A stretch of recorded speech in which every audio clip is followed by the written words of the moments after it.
हत्या और संतों पर अत्याचार पर बोले कथावाचक कौशल किशोर महाराज। कथावाचक कौशल किशोर ठाकुर जी महाराज ने गौ हत्या और वृंदावन में गौ सेवकों पर हुई प्रशासनिक कार्रवाई को लेकर तीखी प्रतिक्रिया व्यक्त की है।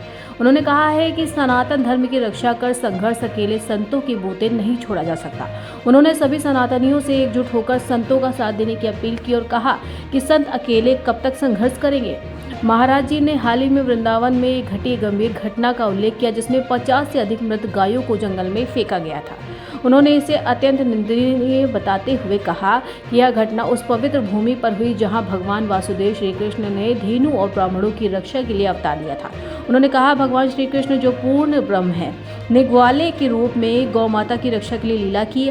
आज उसी वृंदावन धाम में गौ माता पर अत्याचार हो रहे हैं। गौ माता का संरक्षण और संवर्धन करना हमारा नैतिक कर्तव्य है। संतों की रक्षा भी उतना ही महत्वपूर्ण है क्योंकि यदि संत नहीं रहेंगे तो संसार नष्ट हो जाएगा। उन्होंने इस विषय पर जनभावनाओं को जागृत करने का आह्वान करते हुए कहा कि गौ माता और संतों का संरक्षण हर सनातनी का धर्म है। राष्ट्र प्रस्तावना के लिए लखनऊ से युक्ता पांडे की रिपोर्ट। हम सनातन को अकेले नहीं लड़ सकते। संत लोग कितना भी संघर्ष कर ले, लेकिन जन भावनाओं के आधार पर आवश्यकता पड़ती है कि सभी सनातनी एक होकर के संतों का साथ दें, क्योंकि संत अकेले कब तक संघर्ष करेंगे। अभी आपने देखा कल ही वृंदावन में एक बहुत भयावह घटना हुई।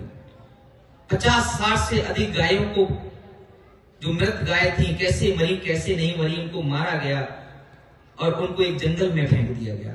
वृंदावन धाम जहां भगवान ने धेनु की रक्षा के लिए, ब्राह्मण की रक्षा के लिए अवतार ग्रहण किया, वासुदेव भगवान श्री कृष्ण जो पूर्ण ब्रह्म हैं, वो वहां पर आकर के क्या एक ग्वाले बनकर के लीला कर रहे हैं।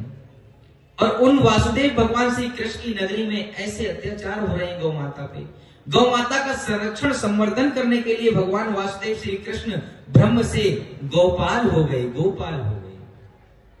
तो ये सब संरक्षण करना हमारा नैतिक कर्तव्य है और संतों का संरक्षण भी हमारा नैतिक कर्तव्य है। अगर संत नहीं होंगे ना तो संसार पूरा जो है बिल्कुल नष्ट भ्रष्ट